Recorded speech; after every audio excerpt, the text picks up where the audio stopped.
Welcome! This is my 24-gallon Aqua top reef tank.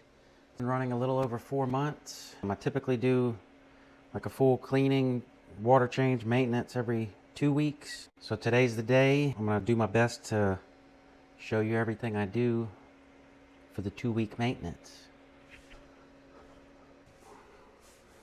This is my little workstation. We'll turn off our auto top off, our wave maker, and our skimmer, and get to work. So for the wave maker, I've moved this a million times to get the flow right. So I usually just tape the magnet so I can move this without losing my spot. We can just hang that back there for now. And I did turn off the return pump, I forgot to say that. We'll pull this off and you're gonna see the water level drop. This basically acts as like a overflow surface skimmer. We need to clean it. Then we remove our protein skimmer cup. Clean that. If you don't know what a protein skimmer is, it creates millions of little micro bubbles that catch on particles of debris and force it to the top and into this cup.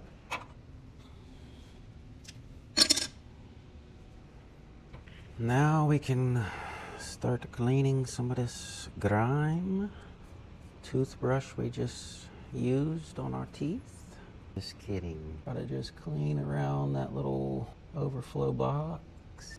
And then this upper glass, mainly this front, is very hard to clean, so I'll have to clean that with vinegar. Just start scraping the glass. It's a mess. Actually, the fish will eat some of this algae, so it's kind of a little feeding time. Try to go into the sand bed a little bit. Just make sure you're not getting any sand on your razor. Scratch your glass. Can't really get in the corner all the way, so we'll have to come back for that. Filthy. Move him. Gotta get him off the glass. No snails were harmed in the making of this video. Look at it. Oh man, oh man. All that algae. Alright, we've scraped the glass. Look at all that debris. So now we're gonna suck out as much of that as we can. Now we get our siphon.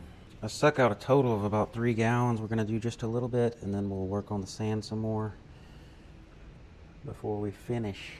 Just get this in here like this, and then you'll do like that. And then pinch your hose at the bottom. And we'll start cleaning the sand.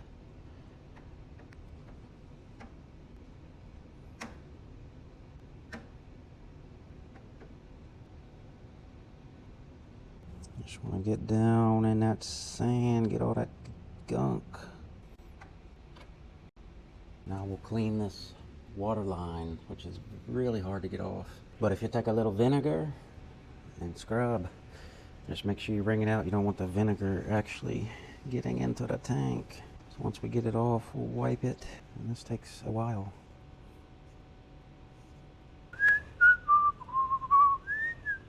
And you may ask, why don't you just scrape it off? Well, I've tried that, and it's very difficult to get off. I've actually made a couple little micro scratches right there. Makes me sick.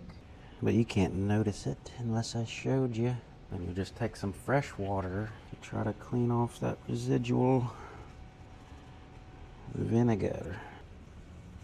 Now we take our little aquarium sponge with a clean hand and actually really clean this glass. And this is where you can get in them corners. Try to get into the sand a little bit, but really not much, because this is much easier to get sand trapped on this pad than the scraper. Don't want to destroy beautiful glass. You gotta get your corners. Even with the sponge, I'm very gentle in the corners, because you don't want to compromise that silicone and then have 24 gallons of water in your living room. Nope, we got a little nefarious snail climbing up. Alright, alright. Get that corner. This is the behind the scenes, never before seen footage. Like to go too low. A little part that stays out of the water. Do something with that there. Now I like to go through, give everything a little dusting, clean up the sand. Really just get all this sand nice and leveled. Get this sand back in place, because we have a tiger pistol shrimp in here, and he's an excavator. This helps just let all the sand settle. Get our little corals. And then I like to dust the rocks. Alright. And we take our little wand here. And I like to scrape the edges. Get the sand nice and clean on the glass's edge. And get it all leveled out however you want it to look. Now the sand is nice and tidy. Our glass is clean. And I don't know if you can tell, but that water is full of shit. We'll finish draining probably another gallon and a half, 2 more gallons maybe, just to suck out the rest of what we can get. We got this nice and wet. Get it back in. Try to get that water out so you don't suck it up. And we got our little 3-gallon mark on a bucket here. And I'll just go in and suck up what I can.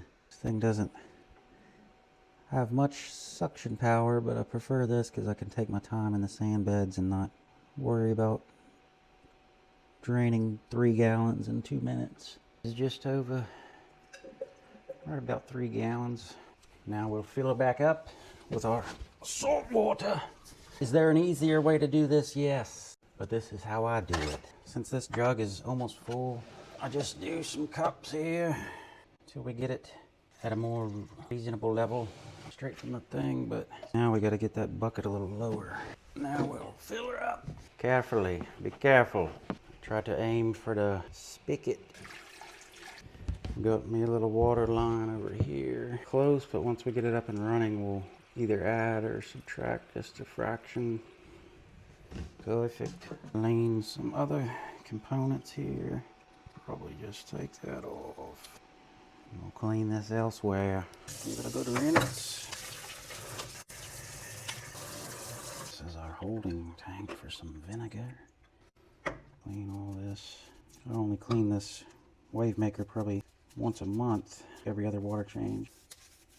You keep your pumps dirty, your water flow is gonna get poor.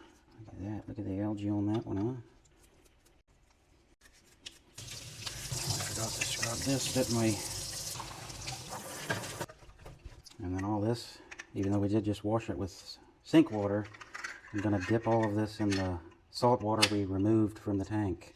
Let it air dry, that way there's no potential contaminants. I'm gonna clean it with the salt water. Now we'll put our clean overflow on and reassemble our pump. And this only fits one way, and it's not a very obvious way, but we got it. Now we can put this back on our magnet exactly where she was. Take this off. We'll get to that in a minute here. But at this point, we can go ahead and turn the return pump back on here. Leave the skimmer off because we're going to clean that. Leave that off because we still got to adjust the water level. We can put the pump on and watch it rise here. And then this, we want to be here at this is our top off sensor. We want this to be right there. So we need to add a little more water. Alright, we got that back where it needs to be. We're going to wait to turn the sensor on, make sure it is going to stay there. We're going to turn our wave maker on. You see how calm that is? We're going to turn that back on to help stir up all this gunk to be filtered.